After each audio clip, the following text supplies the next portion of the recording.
మన స్పేస్ గురించి మనం మాట్లాడుకోవాలంటే ఒక జీవితం సరిపోదు. ఎందుకంటే స్పేస్లో అన్నీ ఉన్నాయి అండ్ స్పేస్లో ఉన్న ప్రతి ఒక్కటి దానికదే డిఫరెంట్గా ఉంటుంది. ఎగ్జాంపుల్గా మనం సోలార్ సిస్టమ్ని తీసుకోండి. మన ఎర్త్ మీద ఉన్న కండిషన్స్ ఇంకా వేరే ఏ ప్లానెట్ మీద ఉండవు. అలాగే ప్రతి ప్లానెట్ మీద ఉన్న కండిషన్స్ కూడా డిఫరెంట్గా ఉంటాయి. అండ్ మన స్టార్ అయిన సన్ కూడా స్పేస్లో మిగతా స్టార్స్తో పోలిస్తే పిల్లోడు. అర్థం కాలేదా? నాసా ప్రకారం మన sun age 4.5 billion years. But మనకు తెలిసిన యూనివర్స్లో ఓల్డెస్ట్ స్టార్ వయసు ఎంతో తెలుసా?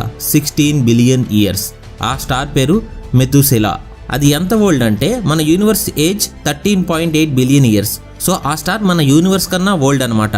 అండ్ సైజ్ విషయానికి వస్తే మన సన్ పక్కన ఎర్త్ చూడడానికి ఇలా ఉంటుంది. ఒక సన్లో 13 లక్షల ఎర్త్లని పట్టించవచ్చు. కానీ యూవై స్కూటీ అనే స్టార్ ముందు మన సన్ ఇలా ఉంటుంది. లెక్కల ప్రకారం యూవై స్కూటీలో దాదాపు 5 బిలియన్ సన్స్ని పట్టించవచ్చు. కానీ అది మనకు తెలిసిన అతిపెద్ద స్టార్ మాత్రమే. ఇంతేకాకుండా స్పేస్లో ఇంకా చాలా వింత విషయాలు అండ్ వింత గ్రహాలు ఉన్నాయి. 2012లో సైంటిస్టులు ఒక ప్లానెట్ని కనిపెట్టారు. ఆ ప్లానెట్ స్పెషాలిటీ ఏంటంటే అది మోస్ట్లీ డైమండ్తో తయారైంది. దానికి కారణం ప్లానెట్ మాస్లో ఎక్కువ శాతం కార్బన్ ఉండడం అండ్ అక్కడ హీట్ దాదాపు 4417 ఫారెన్హీట్ అంటే 2400 డిగ్రీ సెల్సియస్ వరకు ఉండడం అండ్ ప్రెషర్ కూడా చాలా ఎక్కువ ఉంటుందంట. దానివల్ల అక్కడ సహజంగా డైమండ్స్ ఏర్పడే ఛాన్స్ ఉంది. కానీ ఇవన్నీ విన్నాక మీకు ఒక డౌట్ వచ్చి ఉండొచ్చు. అదేంటంటే అసలు టెలిస్కోపిక్ కూడా కనిపించిన ప్లానెట్ని ఎలా కనిపెడతారు అండ్ దాని మీద ఉన్న అట్మాస్ఫియర్ ఇది అని ఎలా కనిపెడతారు? సో ఈరోజు వీడియోలో ఆ డౌట్స్తో పాటుగా మన యూనివర్స్లో ఉన్న కొన్ని స్ట్రేంజ్ ప్లానెట్స్ గురించి చెప్తాను. Hello and welcome to radial velocity. ఈ పద్ధతి మొత్తం ఒక ఫ్యాక్ట్ మీద బేస్ అయి ఉంటుంది. అదేంటంటే ఒక స్టార్ చుట్టూ ప్లానెట్ ఆర్బిట్ చేస్తున్నప్పుడు ఆ స్టార్ కాన్స్టెంట్గా ఉండదు. ఆ స్టార్ కూడా ఒక చిన్న సర్కిల్ షేప్లో తిరుగుతూ ఉంటుంది. బికాజ్ గ్రావిటేషనల్ పూల్ అనేది రెండు వైపులా ఉంటుంది. దానివల్లనే ఎర్త్ సన్లో పడకుండా ఉంటుంది. సో ఇలా స్టార్ చుట్టూ ఒక ప్లానెట్ తిరుగుతున్నప్పుడు ఆ స్టార్ యొక్క లైట్ స్పెక్ట్రమ్ ఆర్ కలర్ సిగ్నేచర్లో తేడా ఉంటుంది. ఎలా అంటే స్టార్కి ప్లానెట్కి మధ్య దూరం తగ్గినప్పుడు బ్లూ కలర్లో కనిపిస్తుంది. అండ్ దూరంగా ఉన్నప్పుడు ఆరెంజ్ కలర్లో కనిపిస్తుంది. ఆ లైట్ స్పెక్ట్రమ్ ఆర్ కలర్ సిగ్నేచర్ని బేస్ చేసుకుని అక్కడ స్టార్ ఉందా లేదా అని కనిపెడతారు. అండ్ దీన్ని బేస్ చేసుకుని దాదాపు 1029 ప్లానెట్స్ని కనిపెట్టారు. Number 2 transit. ఈ మెథడ్ ద్వారా దాదాపు 3970 ప్లానెట్స్ని కనిపెట్టారు. అండ్ ఇది చాలా ఫేమస్ మెథడ్ కూడా. స్టార్ చుట్టూ ప్లానెట్ ఉందా లేదా అని కాదు, ప్లానెట్స్ ఎన్ని ఉన్నాయి అండ్ ఉంటే వాటి సైజ్ ఎంత ఉంది అనేది కూడా తెలుస్తుంది. సో ఇది ఎలా వర్క్ అవుతుందంటే మన ఎర్త్ మీదకి స్టార్స్ నుంచి లైట్ వస్తుంది కదా. సో ఏదైనా ఒక ప్లానెట్ ఆ స్టార్ ముందు వెళ్ళినప్పుడు ఆ లైట్లో మైక్రోస్కోపిక్ లెవెల్లో చేంజెస్ వస్తుంది. అన్ఫార్చునేట్లీ మన సైంటిస్టులు ఆ చేంజ్ని కనిపెట్టగలిగే టెక్నాలజీని తయారు చేశారు. సో ఒక ప్లానెట్ ఉంటే దానివల్ల వచ్చే చేంజ్ని అక్కడ నుండి మనకున్న డిస్టెన్స్ని బట్టి ప్లానెట్ సైజ్ని క్యాలిక్యులేట్ చేస్తారు. అండ్ ఎన్ని ప్లానెట్స్ ఉన్నాయనే దాన్ని బట్టి లైట్లో ఎన్ని రకాల చేంజెస్ వచ్చాయి అనే దాన్ని బట్టి కూడా డిసైడ్ చేస్తారు. Number 3 direct imaging. దీని గురించి మీకు ఆల్రెడీ అర్థమైపోయి ఉంటుంది. ఆస్ట్రోనమర్స్ టెలిస్కోప్ సహాయంతో తీసిన ఇమేజెస్ని సాఫ్ట్వేర్ సాయంతో బ్లర్ తీసేసి అక్కడ ఏమైనా ప్లానెట్స్ ఉన్నాయా అని చూస్తారు. ఇలా ఇప్పటిదాకా 63 ప్లానెట్స్ని కనుక్కున్నారు. Number 4 gravitational microlensing. ఒక స్టార్ నుండి ఎర్త్కి లైట్ ట్రావెల్ చేస్తున్నప్పుడు మధ్యలో ఏదైనా సోలార్ సిస్టమ్ అడ్డు వస్తే దాని గ్రావిటేషనల్ పూల్ ద్వారా లైట్ రేస్ బెండ్ అవుతాయి. అండ్ ఆ సోలార్ సిస్టంలో ఉండే స్టార్ వల్ల కూడా బెండ్ అవ్వచ్చు అని డౌట్ రావచ్చు. ఎస్, స్టార్ వల్ల కూడా అవుతాయి. కానీ స్టార్ వల్ల అయినప్పుడు ఆ రేస్ కొంచెం బ్రైట్గా కనిపిస్తాయి. కానీ ప్లానెట్ వల్ల అయితే కేవలం బెండ్ అవుతాయి. సో అలా కూడా కనిపెడతారు. అండ్ ఈ మెథడ్ ద్వారా దాదాపు 176 ప్లానెట్స్ని కనుక్కున్నారు. నెంబర్ 5 ఆస్ట్రోమెట్రీ. సో మన లిస్ట్లో ఇదే కష్టమైంది. దీని ద్వారా కేవలం 2 ప్లానెట్స్ని మాత్రమే కనిపెట్టగలిగారు. అండ్ ఇలా ప్లానెట్స్ని కనిపెట్టడం కూడా చాలా కష్టం. బేసిక్గా ఏంటంటే ఒక స్టార్కి దగ్గరలో ఉండే స్టార్స్ వల్ల ఈ స్టార్ మూవ్మెంట్లో వచ్చే చేంజెస్ని బట్టి అక్కడ గ్రహాలు ఉన్నాయో లేదని కనిపెడతారు. అర్థం కాలేదు కదా? అది అర్థం అవ్వాలంటే ప్లానెటరీ సైన్స్లో మంచి గ్రిప్ ఉండాలి. లేదంటే నేను ఇక్కడ ఎంత చెప్పినా మీకు అర్థం కాదు. సో ఇదొక వే గుర్తుపెట్టుకుని చాలు. సో ఇప్పుడు ప్లానెట్స్ని ఎలా డిస్కవరీ చేస్తారో మీకు అర్థమైంది అనుకుంటున్నా. సో ఇప్పుడు మన స్పేస్లో ఉన్న వింత ప్లానెట్స్ గురించి చూద్దాం. అండ్ చివరిలో ప్లానెట్స్లోని అట్మాస్ఫియర్ ఎలా కనిపెడతారో కూడా చూద్దాం. Number 1 HD 189773b. చూడడానికి ఇంత అద్భుతంగా అండ్ అందంగా కనిపించే ఈ ప్లానెట్ మనకి దాదాపు 62 లైట్ ఇయర్స్ దూరంలో ఉంది. ఇది మన జూపిటర్ కన్నా కొంచెం పెద్దదే. అండ్ ఈ ప్లానెట్ కి ఈ కలర్ అక్కడ ఉండే అట్మాస్ఫియర్ వల్ల వచ్చింది. ఎందుకంటే ఆ అట్మాస్ఫియర్ ఎప్పుడు సిలికేట్ ఆటమ్స్ అండ్ పార్టికల్స్ తో నిండుంది. దానివల్లే ఆ ప్లానెట్ కి ఆ లుక్ వస్తుంది. మరి అంతా బ్యూటిఫుల్ గా ఉంది కదా, వెకేషన్ వెళ్ళడానికి బాగుంటుందేమో అనుకుంటే అక్కడ మీరు ప్యాడ్లో కాలేస్తారు. ఎందుకంటే అక్కడ గాలి దాదాపు 5400 మైల్స్ పర్ అవర్ వేగంతో వేస్తుంది. అండ్ దాదాపు సెకండ్ కి 2 కిలోమీటర్ స్పీడ్ తో వస్తుంది. అంతేకాకుండా బోనస్ ఏంటంటే ఆ ప్లానెట్ లో టెంపరేచర్ దాదాపు 900 డిగ్రీ సెల్సియస్. ఆ వేడికి అక్కడే ఉండే సిలికేట్ ఆటమ్స్ గ్లాస్ గా మారుతున్నాయి. అంటే మీరు అక్కడ మంచి కాస్ట్లీ స్పేస్ సూట్ వేసుకున్నా సరే ఆ గ్లాస్ వచ్చే స్పీడ్ కి స్పేస్ సూట్ కి చిల్లులు పడి చొక్కాలు అయిపోద్ది. Number 2 కెల్ట్ 9b. మీరు ప్లానెట్స్ లో వేడి గురించి వినే ఉంటారు. కానీ ఇప్పుడు నేను చెప్పబోయే ప్లానెట్ అంతకు మించి. కెల్ట్ 9b మనకి 670 లైట్ ఇయర్స్ దూరంలో సిగ్నస్ కాన్స్టలేషన్ లో ఉంది. ఇది ఒక గ్యాస్ జెయింట్. మన జూపిటర్ కన్నా దాదాపు 1.8 రెట్లు పెద్దది. ఈ ప్లానెట్ మీద దాదాపు టెంపరేచర్ 7800 డిగ్రీస్ ఫారెన్హీట్ ఉంటుంది. ఒక రకంగా చెప్పాలంటే చాలా స్టార్స్ కన్నా దీని మీదనే ఎక్కువ టెంపరేచర్ ఉంటుంది. దానికి కారణం దాని స్టార్కి దగ్గరగా ఉండడం అండ్ ఆ స్టార్ కూడా చాలా పవర్ఫుల్గా ఉండడం. ఎంతలా అంటే ఆ వేడికి గ్యాస్ జెయింట్లోని అట్మాస్ఫియర్ కూడా ప్లానెట్ని వదిలిపెట్టి వెళ్తుంది. సో ఆ ప్లానెట్ని కొంచెం దగ్గరగా చూస్తే అదొక తోక చుక్కలా కనబడుతుంది. Number 3 హ్యాట్పీ 7b. మన నెక్స్ట్ చెప్పబోయే ప్లానెట్ ఒక మంచి గ్యాస్ జెయింట్. దీనికి ఇంకొక పేరు ఉంది, అల్ట్రా హాట్ జూపిటర్. ఇది మన జూపిటర్ కన్నా కొంచెం పెద్దగా ఉంటుంది, కాకపోతే దీని మీద టెంపరేచర్ దాదాపు 2200 డిగ్రీస్ ఉంటుంది. దాని కారణం కూడా దానికి సన్కి చాలా దగ్గరలో ఉంటుంది. ఎంత అంటే మన ఎర్త్కి మన సన్కి మధ్యలో ఉండే డిస్టెన్స్ 1/20 అయితే అంత అనమాట. అయితే ఇక్కడ విచిత్రం అది కాదు. విచిత్రం ఏంటంటే అదంతా దగ్గరగా ఉన్నా సరే దాని మీద పడే లైట్ని 97% లాగేసుకుంటుంది. కేవలం 3% మాత్రమే దాని నుంచి రిఫ్లెక్ట్ అవుతుంది. Number 4 K2-18b. ఇది మన ఎర్త్ కంటే రేడియస్లో 2 times పెద్దది అండ్ మన ఎర్త్ కంటే దాదాపు 8 times ఎక్కువ మాస్ ఉంది. సో ఇది చాలా సంవత్సరాల వరకు ఎర్త్ లైక్ ప్లానెట్స్లో టాప్ లిస్ట్లో ఉంది. అండ్ 2019లో దీని అట్మాస్ఫియర్లో వాటర్ ఉంది అని కనిపెట్టిన తర్వాత సైంటిస్టులు అందరూ స్విమ్మింగ్ సూట్స్ కూడా రెడీ చేసుకుంటున్నారు.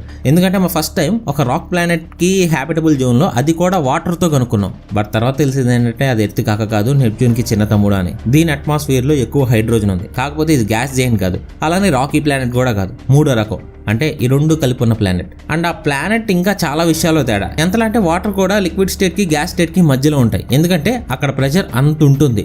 సో అక్కడ గనక స్విమ్ చేస్తే వాటర్ తో పాటు మనం కూడా ఎవాపరేట్ అయిపోతాం. అది తెలుసుకున్న సైంటిస్టులు స్విమ్మింగ్ సూట్లని అండ్ వాళ్ళు ఎగ్జైట్మెంట్ ని రెండింటిని మడిచి ఇంట్లో భద్రంగా దాచిపెట్టుకున్నారు అనమాట. Number 5 5G504b. ఈ ప్లానెట్ ఎక్కువగా ఆడవాళ్ళకి నచ్చింది, ఎందుకంటే ఈ planet colour pink. Stereo type అనుకోకండి, ఏదో జోక్ చేశారు. సో బేసిక్గా ఏంటంటే ఇది విర్గో కాన్స్టలేషన్ లో ఉంది అండ్ దానికి సన్ కి చాలా దూరంగా ఉంటుంది. ఎంత దూరం అంటే మన సన్ నుండి జూపిటర్ కి ఎంత దూరం ఉంటుందో దానికి 20 times ఎక్కువ దూరం. అయితే ఇక్కడ విషయం ఏంటంటే ఈ ప్లానెట్ కొత్తగా ఏర్పడింది, దానివల్ల అది ఇంకా హీట్ వల్ల గ్లో అవుతానే ఉంది. సో దానివల్లనే ఇక్కడ సర్ఫేస్ పింక్ కలర్ లో కనిపిస్తుంది. Number 6 HR5183b. ఇది మన ఆర్జీవి గారు లాగా అనమాట. మనుషులందరూ ఒకవైపు ఉంటే నేను మాత్రం ఇంకోవైపు వెళ్తానంటది. ఈ ప్లానెట్ కూడా మిగతా ప్లానెట్స్ లా నేను ఎందుకు స్టార్ని ఆర్బిట్ చేయాలనుకుందా ఏమో కొంచెం హాట్గా ఆర్బిట్ చేస్తుంది. ఎలా అంటే ఫస్ట్ సన్కి దగ్గరగా వస్తుంది అండ్ తర్వాత చాలా దూరం వెళ్తుంది. మీకు అర్థమయ్యేలా చెప్పాలంటే మన ఎర్త్ ప్లేస్లో ఆర్బిట్ స్టార్ట్ చేస్తే అది సగం దూరం కంప్లీట్ చేసేసరికి నెప్ట్యూన్ దగ్గరికి వెళ్తుంది అండ్ అక్కడ నుంచి మళ్ళీ ఎర్త్ ప్లేస్కి వస్తుంది, అలా అనమాట. అండ్ ఇది ఒక ఇయర్ కంప్లీట్ చేయడానికి దాదాపు 74 సంవత్సరాలు పట్టుద్దంట.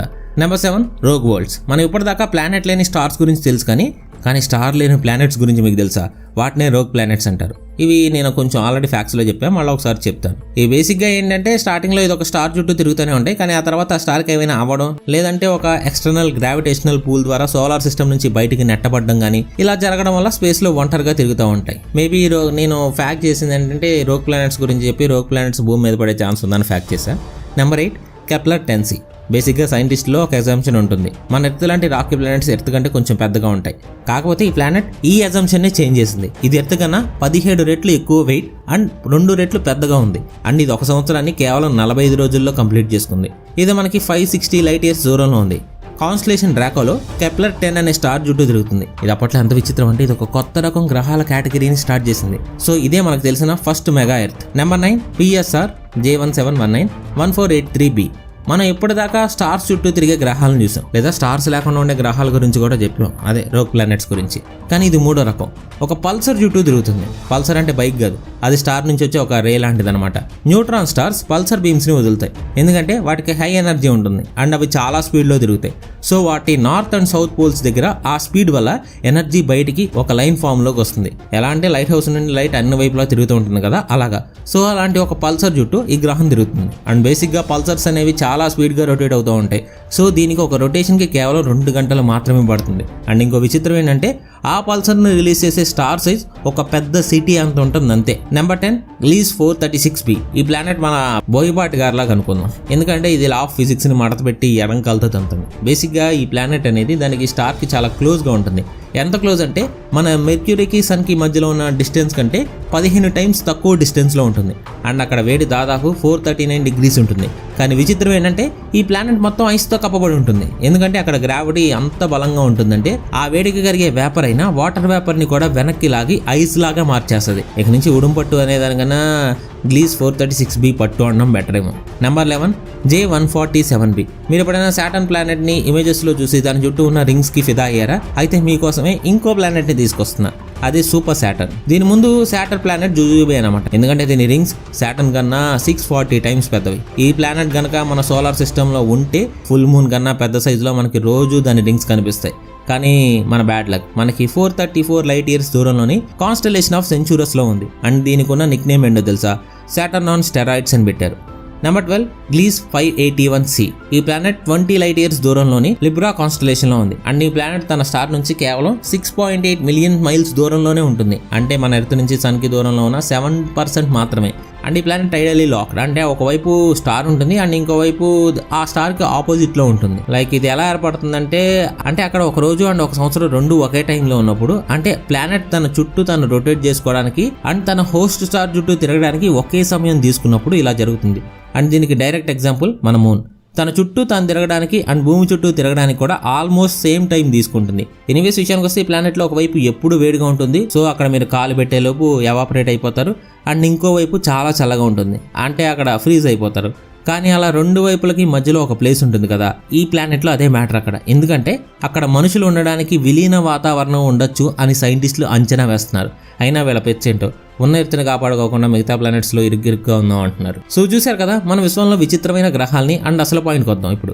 అసలు ఈ గ్రహాల మీద ఉన్న అట్మాస్ఫియర్ ని ఎలా కనుక్కుంటారు? దానికి వాళ్ళు ఒక సెట్ ఆఫ్ టెక్నిక్స్ ని వాడతారు. వాటన్నిటిని కలిపి స్పెక్ట్రోస్కోపీ అని అంటారు. సో బేసిక్ గా ఇది ఎలా అంటే చాలా సింపుల్ టెక్నిక్. ప్లానెట్ కి ఉన్న స్టార్ నుండి ప్లానెట్ మీదకి లైట్ వస్తుంది కదా, ఆ లైట్ ని మళ్ళీ ప్లానెట్ రిఫ్లెక్ట్ చేస్తుంది. అలా చేసినప్పుడు ఆ ప్లానెట్ లోని అట్మాస్ఫియర్ మీదుగా లైట్ బయటకు వస్తుంది. అప్పుడు అక్కడ ప్లానెట్ అట్మాస్ఫియర్ లో ఉన్న ఒక్కో రకం గ్యాస్ లేదా మెటల్ వేపర్ లైట్ లోని కొన్ని సపరేట్ పార్టికల్స్ ని అబ్జర్వ్ చేసుకుని మిగతా లైట్ ని బయటకు వదులుతాయి. అండ్ మన వాళ్ళు ఆ లైట్ ని స్పెక్ట్రోమీటర్ అనే టెక్నాలజీతో ఫిల్టర్ చేసి అక్కడ ఏ గ్యాసెస్ ఉన్నాయి అండ్ అక్కడ అట్మాస్ఫియర్ ఎలా ఉంది క్యాలిక్యులేట్ చేసుకుంటారు. ఇలా ఇది 100% యాక్యురేట్ కాదు, ఎందుకంటే ఇన్ని వందల లైట్ ఇయర్స్ దూరంలో ఉన్న స్టార్స్ నుంచి వచ్చే లైట్ చాలా దూరం ట్రావెల్ చేసి మధ్యలో ఇంకొన్ని గ్రహాల మీద రిఫ్లెక్ట్ అయ్యి మన దగ్గరకు వచ్చే ఛాన్స్ ఉంది. సో అది యాక్యురేట్ అయితే కాదు, కానీ మోస్ట్లీ మనం అనుకున్న అట్మాస్ఫియర్ ఉండడానికి ఎక్కువ ఛాన్స్ ఉంది. ఎందుకంటే మన సైంటిస్టులు క్యాలిక్యులేట్ చేసే ముందు 1,00,000 సార్లు క్రాస్ చెక్ చేశారు. సో మోస్ట్లీ మన సైంటిస్టులు చెప్పింది నిజం అవ్వచ్చు. కంక్లూజన్, మన దగ్గర ఉండే ఇలా స్పేస్ లో వేరే చోట పనిచేస్తాయని చెప్పలేం. అండ్ ఇప్పుడు దాకా మనం కనిపెట్టిన ప్లానెట్స్ రకాలు కాకుండా ఇంకా చాలా రకాల ప్లానెట్స్ ఉండొచ్చు. అండ్ వాటిలో చాలా విచిత్రమైన జీవులు కూడా ఉండొచ్చు. శ్రీ గారు అన్నట్టు ఇంత పెద్ద అనంత విశ్వంలో ఇసుక రేణువంత లేని భూమిలో ఉన్న మనకెందుకు ఈ శోకాలు ద్వేషాలు? సో ఉన్నంత వరకు హ్యాపీగా ఉండండి అండ్ హ్యాపీగా ఉంచండి. అంతేకాకుండా ఇంకా మీకు స్పేస్ గురించి చాలా డౌట్స్ ఉండుండొచ్చు. స్టార్స్ ఎన్ని రకాలు, లేదా మన ఎర్త్ లాగా ఇంకెక్కడైనా మనుషులు జీవించడానికి ఉపయోగపడే గ్రహాలు ఉన్నాయా అంటే ఇది ఆల్రెడీ కొంచెం టచ్ చేశాను. ఇంకా నేను ఎప్పుడైనా మిస్ చేసిన టాపిక్స్ ఉంటే మీరు కామెంట్ చేయొచ్చు, దాని మీద ఒక వీడియో చేస్తాను.